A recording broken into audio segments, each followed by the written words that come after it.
Again, in those days, there came to me a letter from Dares, the king of the Arabians, saying, To King Solomon, greeting. We have heard of the wisdom that has been given to thee, and that thou art a compassionate man, and that thou hast power over all spirits that are in the air, or on the earth, or under the earth. Now be it known to thee that there is a destroying spirit in this land. For every day at dawn there arises a wind which blows for 3 hours, and it is so venomous that every one on whom it blows dies, and it kills the cattle also. Now therefore we entreat thee in thy wisdom to devise some means, and if it may be, send us a man who can capture the spirit. And if thou canst do so, then I and my people will be tributary unto thee, and Arabia shall keep peace with thee.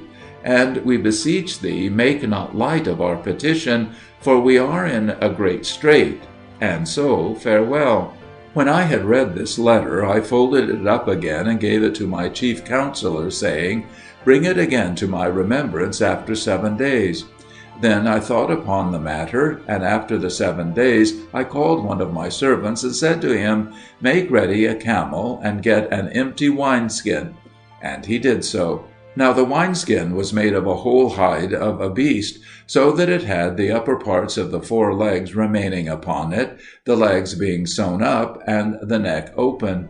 I said to him further, Take this ring, and go into Arabia, to the place where the venomous wind blows, and take the skin, and hold the ring in front of the mouth of the skin towards the wind, so that the wind shall blow through the ring. And when the skin is blown up, you will know that the demon is inside it.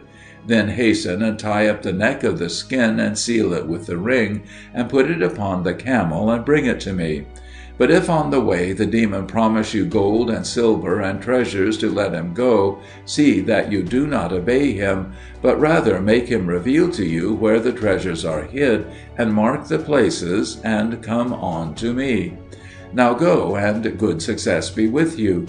So my servant set out, and came to Arabia, and the men of the country doubted much whether he could capture the spirit.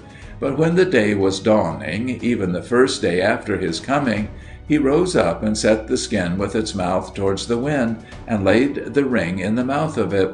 And the wind blew through the ring, and entered into the skin, and puffed it up.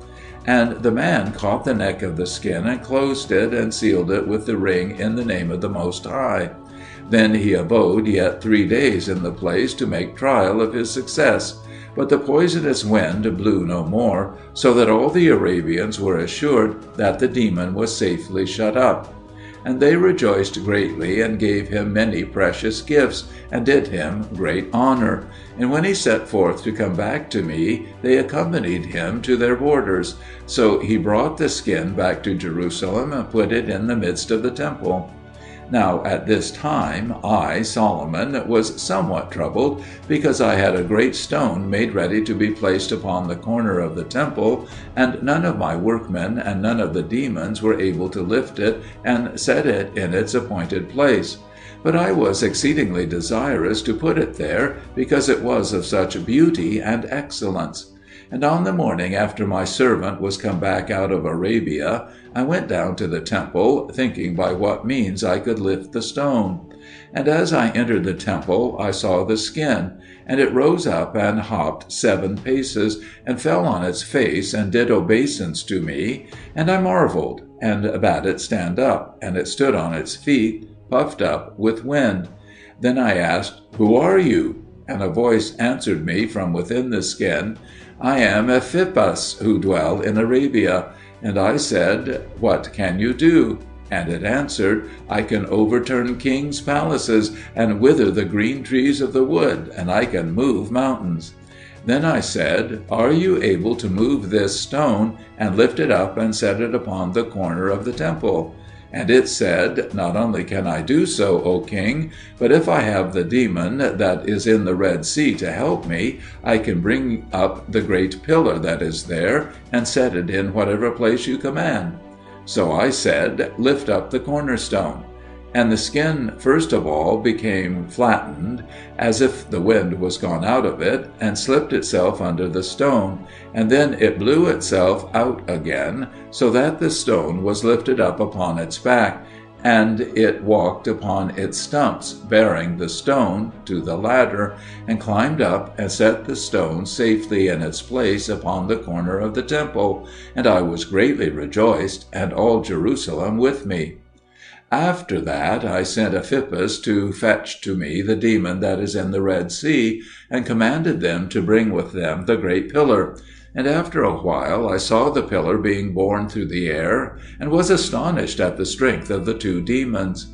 And when I considered with myself how mighty they were, and how they could shake the whole world in a moment of time, I feared to let them go. I made therefore a circle about them in the air with my ring, and said, "Stay there." And the demons stayed, holding the pillar sloping between heaven and earth, and there they are to this day. And if anyone looks, he can see the pillar sloping in the heavens, but the demons he cannot see. But when they let fall the pillar, then will be the end of the world.